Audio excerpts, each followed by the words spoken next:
오늘 하나님의 말씀 같이 읽습니다. 고린도전서 9장 16절 17절 두 절 말씀. 고린도전서 9장 16절 17절 두 절 말씀 합독해서 읽겠습니다. 내가 복음을 전할지라도 자랑할 것이 없음은 내가 부득불할 일임이라. 만일 복음을 전하지 아니하면 내게 화가 있을 것이로다. 내가 내 자의로 이것을 행하면 상을 얻으려니와 내가 자의로 아니한다 할지라도 나는 사명을 받았노라. 아멘. 파수꾼의 사명을 다하라. 세 번째 시간, 오늘은 복음의 파수꾼에 대해서 말씀을 드립니다. 사실 세상의 뉴스라는 것이 자꾸 참 부정적이고 또 어두운 뉴스들을 이렇게 많이 접하는데, 그래도 간간히 좋은 뉴스들을 우리가 듣게 됩니다. 저는 최근에 들은 뉴스 중에 이 뉴저지에서 일본인 선교를 하고 계시는 나카지마 목사님, 그 사모님은 한국 분이세요. 결혼한 지 20년 만에 아기가 생긴 거예요. 그래가지고서는 해산을 두 주를 앞두고 저한테 전화가 왔어요. 아기 낳기 전에 꼭 목사님의 축복 기도를 받기 원한다. 그래서 제가 그 소식을 듣고 전부터 이제 알고 있었던 우리 후배 목사님 부부가 되죠. 너무 좋아가지고 내가 밥 살 테니까 나오라고. 그래가지고 저는 점심 식사를 같이 하고 축복 기도를 해줬어요. 들어보니까 결혼한 지 20년 만에 이젠 다 포기할 그런 상태였는데 자연 임신이 되었고, 그리고 그 2주 후에 순산을 했어요. 참 하나님은 독특한 취미가 있으신 것 같아요. 꼭 이게 마지막까지 갈 때까지 기다리시는. 그래서 우리가 포기할 수밖에 없는 상황에 갈 때까지 기다리셨다가 일하시는, 아마 그렇게 함으로 말미암아 이게 우리가 한 것이 아니라 하나님이 하셨다. 하나님 정말 살아계시다.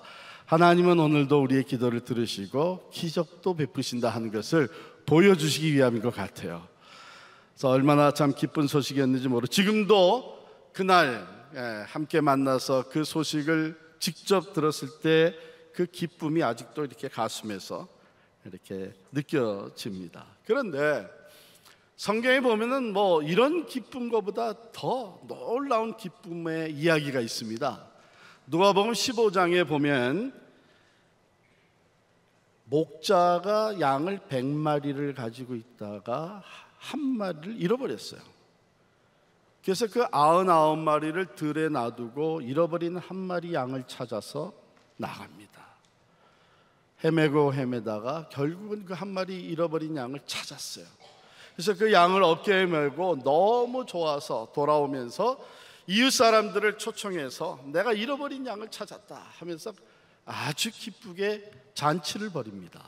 예수님이 이 이야기를 들려주시고 곧바로 하신 말씀이 내가 너희에게 이르노니 이와 같이 죄인 한 사람이 회개하면 하늘에서는 회개할 것이 없는 의인 99으로 말미암아 기뻐하는 것보다 더 기뻐하리라. 할렐루야.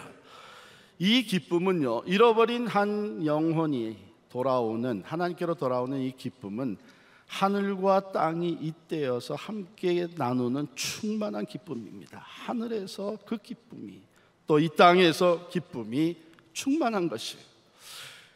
이러한 기쁨을 가능케 하는 것이 무엇이냐? 이게 복음이에요. 복음.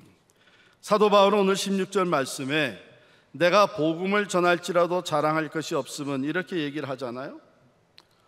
우리가 많이 듣는 단어입니다. 복음, the gospel. 그런데 사람들에게, 교회 다니는 사람들에게 What is the gospel? 복음이 뭐냐 하면 선뜻 대답하는 사람이 이렇게 많지가 않아요. 우리 간단히 한번 정리해 보면 말 그대로는 good news라는 것이죠. 좋은 소식, 복된 소식이라는 것입니다. 그런데 그 복음은 너무도 단순하여 아주 작은 어린아이들마저 그것을 이해할 수 있으며, 또한 그것은 너무도 심오하여 가장 지혜로운 신학자들에 의한 모든 연구들도 그 복음의 부요함을 결코 다 소모시키거나 고갈시키지 못할 것이다. 이것은 19세기 프린스턴에서 신학교에서 가르쳤던 저명한 신학자 찰스 하치가 하신 말입니다. The gospel is so simple that small children can understand it.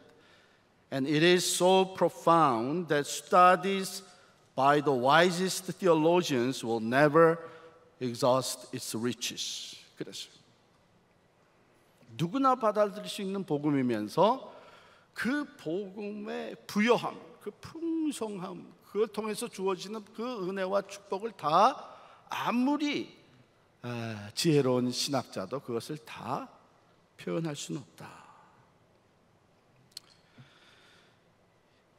하나님이 세상을 이처럼 사랑하사 독생자를 주셨으니 이는 저를 믿는 자마다 멸망치 않고 영생을 얻으리라. It's so simple.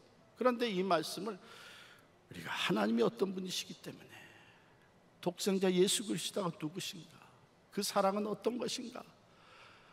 그를 우리에게 보내주셨다는 것은 무엇을 의미하는가? 그 안에 생명이 있고 그것을 받아들인 자마다 멸망치 않고 이것을 말이에요. 신학적으로 쫙 연구하고 정리해 나가고 하는 것은 그 깊이와 그 넓이와 그 높음을 다 표현할 수가 없다는 겁니다. 복음은요, 하나님이 우리에게 주시는 축복과 능력입니다. 로마서 1장 16절에 보면 내가 복음을 부끄러워하지 아니하나니 이 복음은 모든 믿는 자에게 구원을 주시는 하나님의 능력이 됨이라.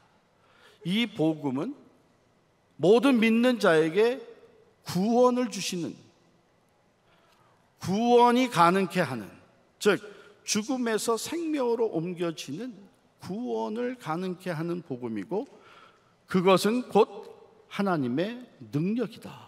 그래서 복음은요, 최고의 축복이고 최고의 능력이 됩니다. Praise God from whom all blessings flow. 만복의 근원 하나님, 온 백성 찬송 드리고 하나님은 만복의 근원이 되십니다. 즉 모든 복이 하나님께로부터 우리에게 주어지는데 물질의 복, 건강의 복, 자녀의 복, 많은 복이 있습니다. 그런데 그 중에 최고의 복은 구원과 영생입니다. 이 복음은 바로 이런 최고의 축복이 우리에게 주어지도록 만들어주시는 하나님의 능력인데 그 복음의 내용은 다른 것이 아니라 하나님께서 예수 그리스도 안에서 행하신 일이죠. 성경은 모든 인간이 하나님을 반역함으로, 하나님을 믿지 아니함으로 하나님의 정죄와 심판 아래에 있다고 말합니다. 그럼에도 불구하고 하나님은 우리를 죄인된 우리까지도 사랑하시는 사랑의 하나님이라는 것이죠. 여러분, 죄가 괜찮다는 얘기는 아니고 하나님 죄는 미워하시고 죄는 죄대로 다스리십니다. 그러나 죄인은 여전히 사랑하시는 하나님이다. 내가 하나님 앞에 설 수 없는 죄인이지만 하나님은 나를 사랑하신다는 것이 굿뉴스예요. 또 그 사랑의 하나님이 예수 그리스도 안에서 특히 예수의 십자가와 부활을 통해서 우리의 죄 문제를 친히 해결해 주시고 우리로 하나님과 화목하게 만들으셨다. 여러분, reconcile 됐다는 것이 얼마나 좋은 소식이에요. 부부가 다시 reconcile 했대. 그 형제들이 reconcile 했대. 성도들이 다시 화목하게 됐대. 얼마나 기쁜 소식이에요. 그런데 하나님과 내가 reconcile 됐다고 하는 것, 화목하게 됐다는 것이 얼마나 기쁜 소식입니까? 그런데 그것이 내가 노력해서 것이 아니라 하나님이 죄로 말미암아 하나님과 원수된 우리들, 그 죄의 문제를 친히 해결해 주셨는데 당신의 아들 예수 그리스도가 우리의 죄를 대신해서 십자가를 지심으로 말미암아 우리가 받아야 될 하나님의 심판과 진노를 우리 대신 받으시고 그 죄값을 치러주셨다는 것입니다. 그러므로 우리는 영생을 얻게 되었고 깨어졌던 하나님과의 관계가 회복되었고 이제는 하나님의 자녀가 되어 그 권세를 누리며 살게 되었다. 이게 복음이에요. 얼마나 기쁜 소식이에요. 바울은 이 복음을 깨닫고 이 복음을 받아들이고 그리스도 안에서 새로운 피조물이 되어 그가 고백하는 내용이 뭐냐면, 나는 이제 이 복음을 전하는 사람이 되었다. 그는 평생을 이 복음의 파수꾼으로 살아갔습니다. 어디 가나 이 복음, 이 메시지를 마치 나팔을 불듯이 전하며 외치며 살아갔습니다. 16절 말씀이죠. 내가 복음을 전할지라도 자랑할 것이 없으면 내가 부득불할 일임이라. 여기 부득불이란 말은 헬라말로는 아난케라고 하는 말인데 억지로라는 뜻이 있고요. 그걸 좀 긍정적으로 우리가 번역을 한다면 당연히라는 말로 번역할 수 있어요. 즉 구원을 받은 성도가 자기가 받은 은혜, 하나님의 구원의 능력과 영생을 주시는 그 복음을 전하는 것이야말로 당연한 일이다. 부득불, 즉 억지로라도 이것은 해야 되는 일이다. 파수꾼이 파수꾼으로 세움받아서 깨어서 지키는데 적군이 부딪혀올 때 살 길을 깨워서 살 길을 나와 싸우고 살 길을 얻으라고 하기 위해서 나팔을 불잖아요. 그러면 파수꾼의 사명은 그 나팔 하나 부는 게 뭐 그렇게 대단한 거냐가 아니라 이건 살고 죽는 문제를 다루고 있는 거예요. 바로 우리가 복음을 전한다고 하는 것은 어느 교회의 성장을 위한 것이 아니라 이것은 한 사람이 영원히 죽느냐 사느냐 하는 문제를 다루고 있는 거예요. 그렇기 때문에 이것은 부득불, 당연히 억지로라도 해야 되는 일이란 말이에요. 그것이 사도 바울뿐만 아니라 우리들에게 맡겨진 일입니다. 그러므로 전도는 해도 되고 안 돼도 되는 선택의 여지가 있는 것이 아닙니다. 파수꾼이 세워졌으면 내가 나팔을 불어도 되고 안 불어도 된다는 선택의 여지가 있을 수가 없습니다. 살리기 위해서는 나팔을 불어야 됩니다. 이와 같이 전도는 우리가 당연히 해야 되는 필수적인 일이에요. 오늘날 우리가 교회에 대해서 많은 얘기를 하잖아요. 한국 교회도 그렇고 미주 교회도 그렇고 교회가 점점 영향력을 잃어가고 뭐 이런 얘기들을 많이 하는데, 여러분 이 모든 문제가 어디에 있는가? 현대 교회가 정체되고 나아가서는 이제 쇠퇴하고 퇴보하는 가장 큰 이유는요, 전도하지 않기 때문에 그렇습니다. 전도하지 않기. 그런데 성도들이 생각할 때에 내가 전도하지 않는 이유, 전도해도 별 효과가 없다. 나가서 전도지를 나눠줘도 별 효과가 없다. 방송 전도 뭐 여러 가지 해도 별 효과가 없다. 그래서 전도를 안 한다. 그게 말이 되는 것 같지만 엄밀히 따지면 말이 안 되는 거예요. 왜냐하면 복음의 파수꾼은 나팔을 불어야 되는 거예요. 그 다음에 그것을 듣고 깨어나서 일어나서 적군과 싸워 살 길을 찾는 것은 나팔 소리를 듣는 사람이 하는 거예요. 파수꾼은 듣든지 안 듣든지, 반응을 보이든지 안 보이든지, 열매가 있든지 안 있든지 나팔을 불어야 되는 것이고, 우리는 복음의 파수꾼으로서 복음을 전해야 되는 것입니다. 우리가 맨 첫 시간에 에스겔서를 가지고 파수꾼의 사명을 얘기할 때 하나님이 에스겔을 통해서, 에스겔 선지자의 글을 통해서 우리에게 주신 말씀이었어요. 너는 내가 파수꾼으로 세웠는데 내가 나팔을 불면 그 나팔 소리를 듣고 죄인들이 깨어나서 하나님께로 나오면 좋겠는데 그 소리를 듣고도 악인들이 하나님께로 돌아오지 않으면 그들은 그들의 죄로 말미암아 죽으려니와 너는 책임이 없다. 너는 내가 할 사명을 했기 때문에. 그러나 네가 만약에 나팔을 불지 않아서 죄인들이 자기들의 죄를 깨닫고 하나님께로 돌아오지 않으면 그들은 그들의 죄로 말미암아 죽을 것이고 나는 그들의 피값을 너에게서 찾을 것이다. 그런 말씀을 우리가 되새겨 보면 이래서 안 하고 저래서 안 하고 해도 소용이 없고 효과가 없고 그래서 우린 전도를 안 한다고 하는 것은 하나님 앞에 내가 받은 복음의 파수꾼의 사명을 스스로 포기하는 것이고 복음의 나팔을 불지 않음으로 인하여 다른 사람이 하나님의 정죄와 심판을 영원한 지옥에 가는 것에 대한 피값을 우리가 치러야 되는 그 값을 우리에게서 찾겠다는 말이에요. 여러분 잘 들으시기 바랍니다.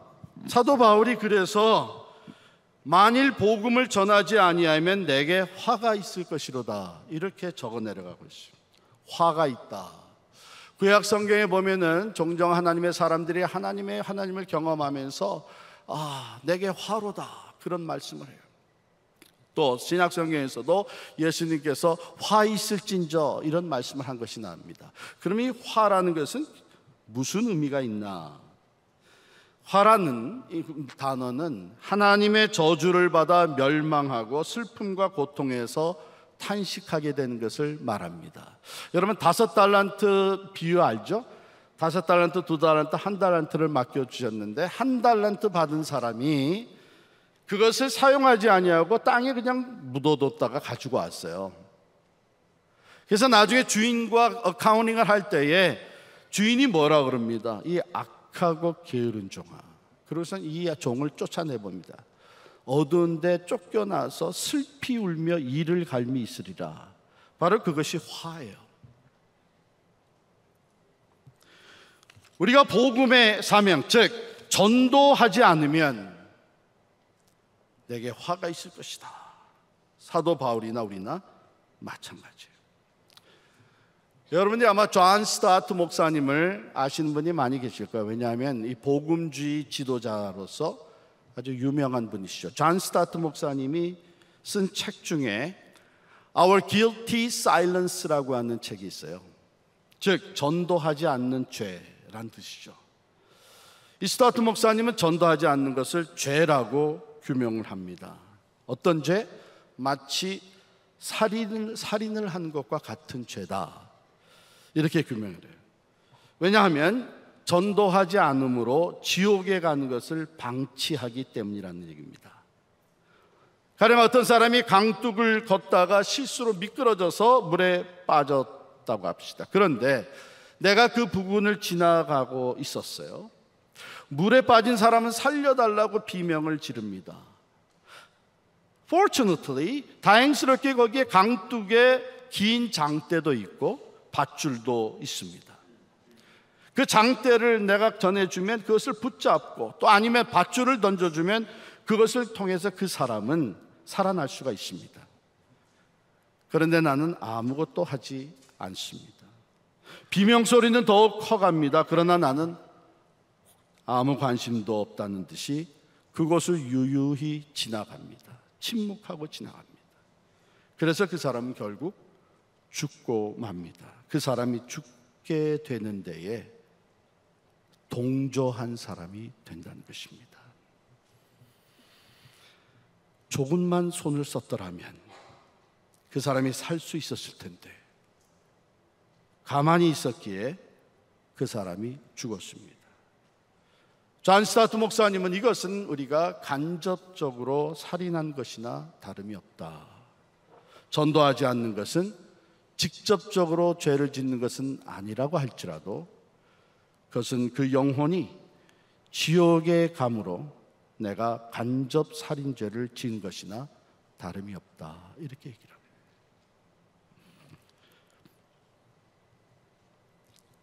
그러나 자의로 복음을 전하면 바울은 이렇게 얘기해요.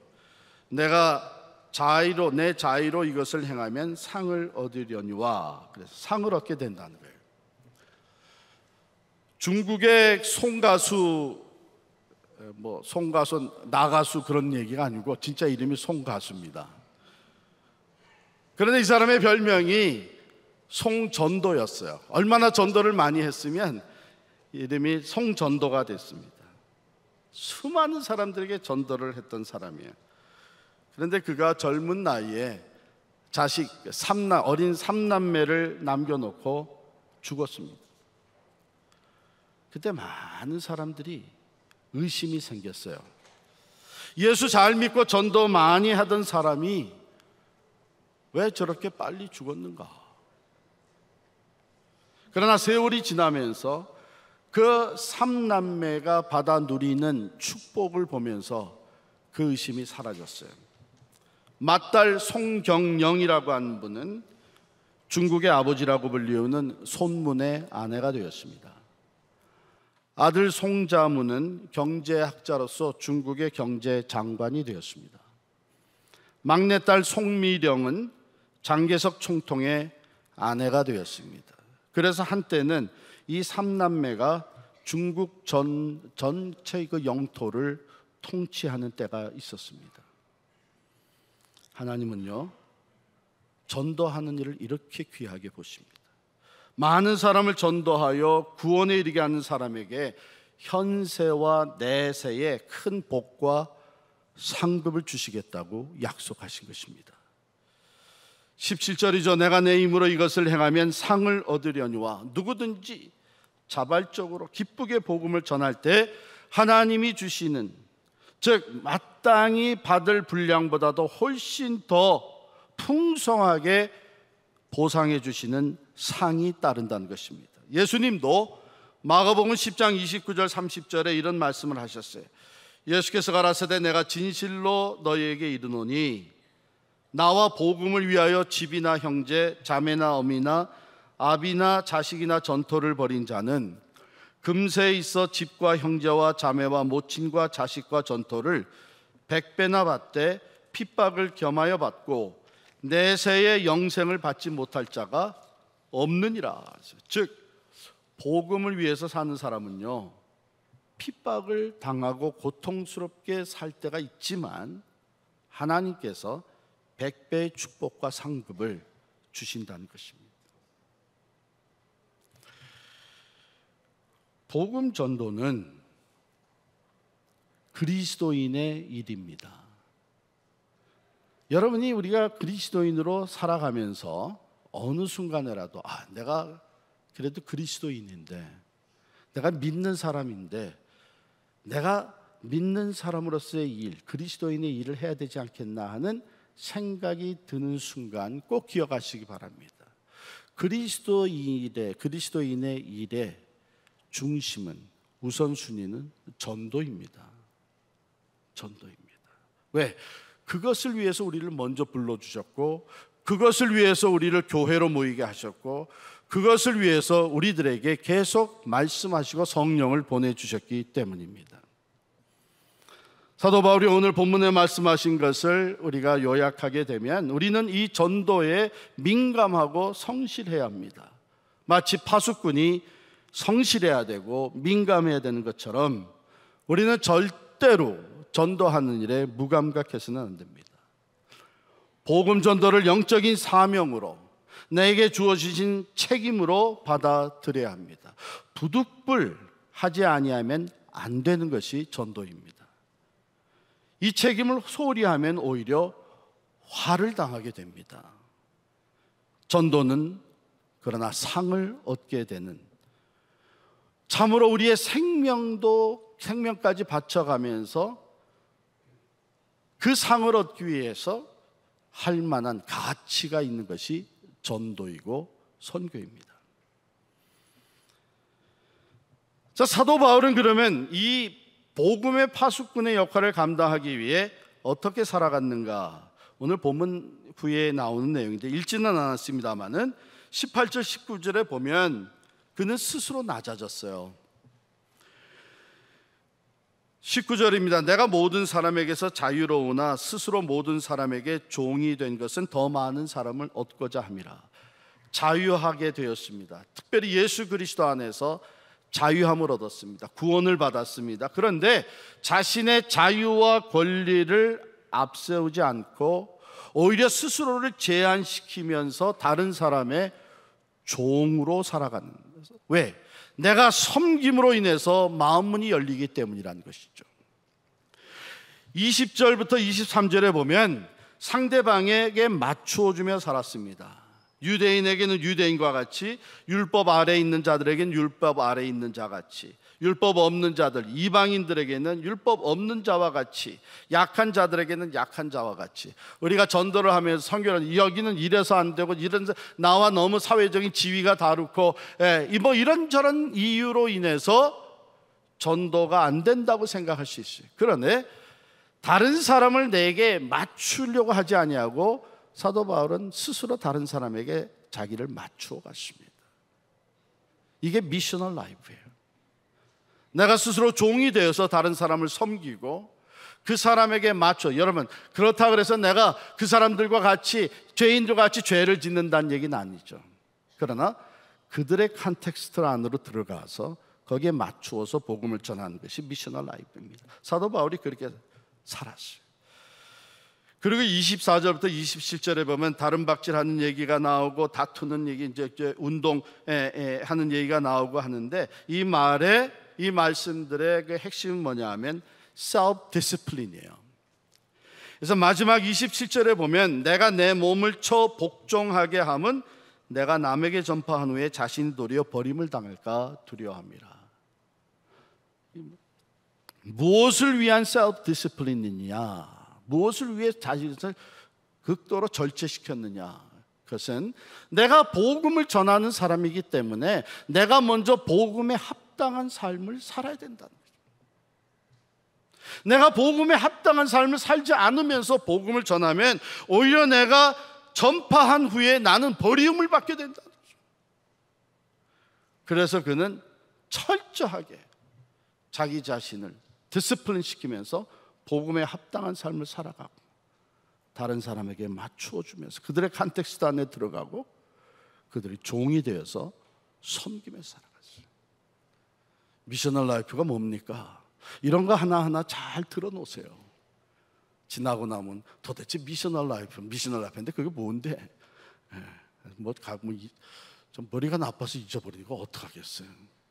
그러나 이런 거 하나하나가 미셔널 라이프를 얘기하는 거예요. 내가 스스로 복음에 합당한 삶을 살면서 그리스도의 사랑으로 섬기며 예수 그리스도의 십자가와 부활의 복음을 전하는 거예요. 어디서? 내 삶의 영역에서.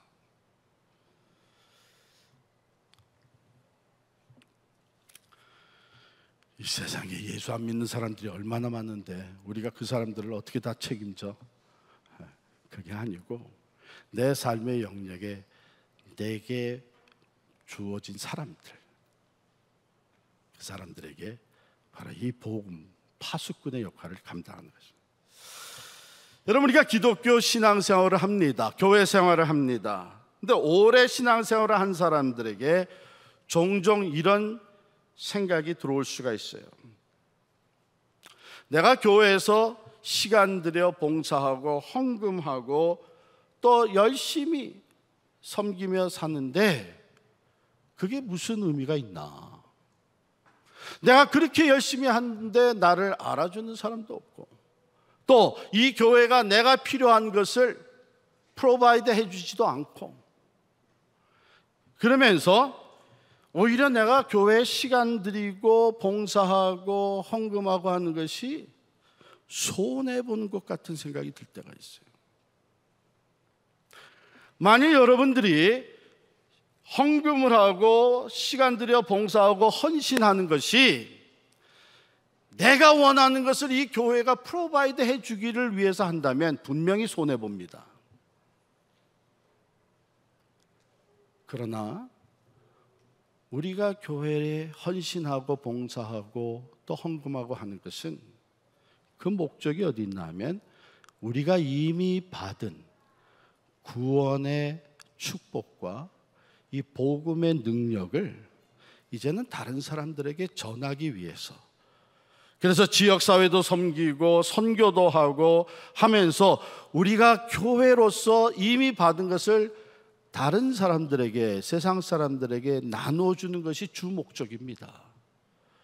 그런데 이미 구원받은 사람으로서 그리스도의 몸된 교회를 통해 내가 받을 것을 바라보면서 신앙생활하는 것은 어떤 문제가 있냐면, 내 삶에서 이미 구원의 기쁨과 감격은 사라진 거예요. 가장 큰 축복을 받은, 그 놀라운 구원의 은혜를 받은 그 기쁨과 감격은 사라진 거예요. 여러분, 일반 사회에서 소셜 클럽의 멤버십을 드는 것은 그 목적이죠. 내가 멤버니까 내 멤버로서 내가 여기서 받아내는 것을 나를 충족시켜야 된다. 만약에 그것이 충족되지 않으면은 I cancel my membership. 그건 사회에서는 그렇게 되죠. 그러나 교회 멤버십이란 그런 게 아니에요. 이미 내게 생명을 주신 주님, 그리고 그 생명의 복음을 전하라고 하신 주님의 뜻을 우리가 함께 받들어서 시간도 드리고 물질도 드리고 헌신해서 이제는 그 복음이 필요한 사람들에게 어떻게 하면 더 다가가고 어떻게 하면 그 복음을 우리가 전할 것인가, 거기에 목적이 있는 거예요. 제가 담임 목사로서 때로 참 안타까운 것은 여전히 예수를 믿고 영생을 얻고 하나님 나라를 소유하고 살아가는 사람들이 여전히 교회가 마치 세상의 어떤 다른 그 소셜 클럽 같이, 그런 올게 여기서 내가 원하는 것을 충족시켜 주기를 바라면서 그 갈등을 안고 신앙생활하는 사람들이 참 많은 거예요. 우리의 신앙생활은 바로 이미 받은 은혜, 그 구원의 기쁨과 감격을 안고 감사함으로 그 복음의 파수꾼이 되어 살아가는 것입니다. 독일에 아주 유명한 신학자가 계셨습니다. 헬무트 탈리케라고 하는 분인데요, 이분은 나치 치하에서 사역을 했던 분입니다. 어느 날 그 낮 시간에 교회에서 몇 명 안 되는 사람들을 데리고 그 성경 공부를 하고 있었어요. 그때 그 교회당 옆으로 환히 꿰뚫어 보이는 그 도로에 그 히틀러의 군대들이 행진을 하고 있었습니다. 그런데 얼마나 힘차게 행진을 했는지 마치 이 지축이 흔들리는 것 같은 느낌을 받고, 이 헬무트 탈리케 목사님이 창가에 가서 내다봤습니다.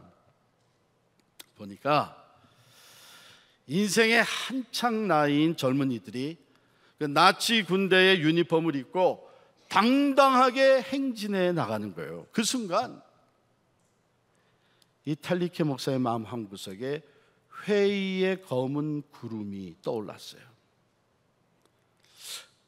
나는 도대체 뭐 하고 있는 건가? 이 역사의 주인은 저 젊은이들을 마음대로 조종하고 있는 히틀러가 아닌가? 히틀러는 저 막강한 군대의 힘으로 세계를 정복해 가고 있는데 나는 히틀러가 쓸모없다고 여기는, 그래서 내버린 장애인들, 나이 많은 몇 사람을 데리고 앉아서 무엇하고 있는 건가? 바로 그때 이 탈리케 목사의 뇌리를 스치고 지나가는 하나님의 말씀이 있었습니다. 하늘과 땅의 모든 권세를 내게 주셨으니 그러므로 너희는 가서 모든 족속으로 제자를 삼으라. 보라, 내가 세상 끝날까지 너희와 항상 함께 있으리라. 이 말씀이 스쳐 지나가면서 탈리케 목사님은 주먹을 불끈 쥐게 되었습니다. 그렇다, 하늘과 땅의 권세를 쥐고 있는 분은 저 히틀러가 아니라 주님이시다. 그리고 나는 그 주님의 제자다. 탈리케는 다시 보잘것없어 보이는 그 소그룹의 사람들의 자리로 돌아가서 성경 공부를 인도를 했습니다.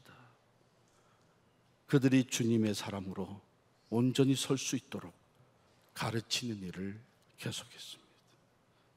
여러분, 오늘도 하늘과 땅의 권세를 쥐고 계시는 분은 미국의 세계 최강국 미국을 다스리는 정치가들이 아닙니다. 중국의 정치가가 아니고 러시아나 북한의 정치가들이 아닙니다. 우리 주 예수 그리스도께서 하늘과 땅의 권세를 갖고 계신 줄을 믿습니다. 우리는 그분의 제자들입니다.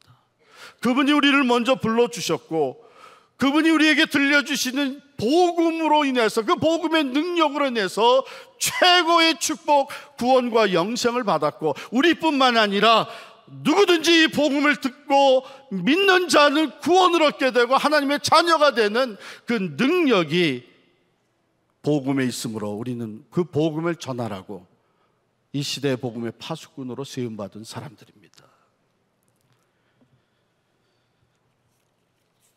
전당포 주인이었다가 예수 그리스도를 영접한 후에 그리스도인의 삶을 시작하게 된 한 사람이 있었습니다. 이 사람은 신앙생활을 하게 되면서 전도하는 데 열심을 두었어요.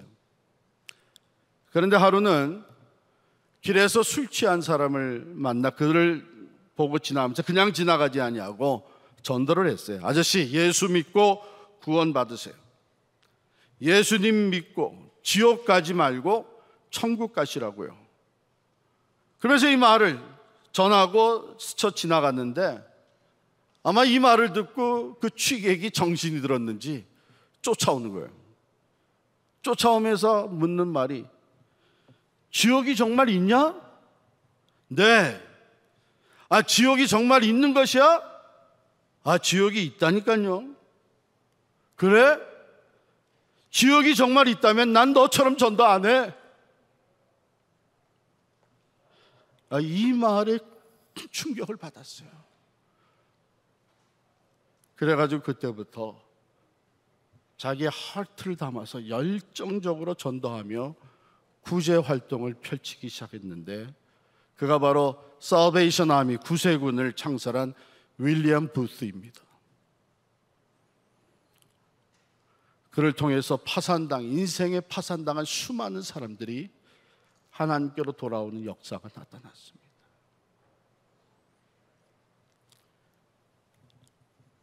우리 오늘 이 시대에 복음의 파수꾼으로 세움받은 사람들입니다. 이 사명을 어떻게 감당하시겠습니까? 오늘 하나님의 말씀을 들었기에 복음의 파수꾼의 역할을 더 잘 감당하기 위해 결단하고 다짐하는 여러분, 이제 우리를 다시 주님이 세상으로 보내실 때에 어떻게 파수꾼의 역할을 실천하시겠습니까? 기도하십시다.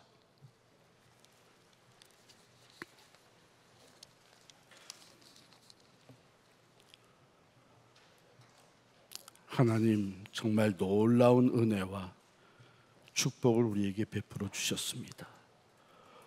복음을 듣기만 할 뿐만 아니라 그것을 믿을 수 있게 하여 주셨고, 구원과 영생을 얻을 뿐만 아니라 이 땅에서부터 천국을 소유하고 하나님의 자녀가 되는 권세를 누리게 하여 주심을 감사합니다. 사도 바울뿐 아니라 오늘 우리에게도 복음의 파수꾼의 사명을 맡겨주신 것을 다시금 깨닫고 이제 세상으로 나아가는 우리들, 주여 충성된 파수꾼 되게 하여 주옵소서. 예수님의 이름으로 기도하옵나이다. 아멘.